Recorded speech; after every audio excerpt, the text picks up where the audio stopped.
20 साल तक कोमा में रहने के बाद सऊदी के शहजादा वलीद का 36 साल की उम्र में इंतकाल हो गया है। शाही खानदान ने उनकी मौत की तस्दीक की है। नमाज जनाजा इतवार को नमाज असर के बाद रियाज में अदा की गई।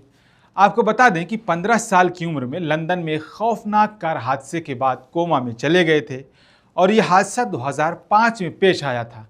अमेरिका, स्पेन के कई बड़े और माहिर डॉक्टरों से इलाज चला, लेकिन उसके बावजूद शहजादा कभी मुकम्मल होश में नहीं आया। इंतकाल के बाद उनके वालिद खालिद बिन अब्दुल अजीज़ ने रोते हुए लिखा कि हम अल्लाह के हुक्म और तकदीर पर ईमान रखते हुए अपने बेटे के फिराक में गमज़दा हैं।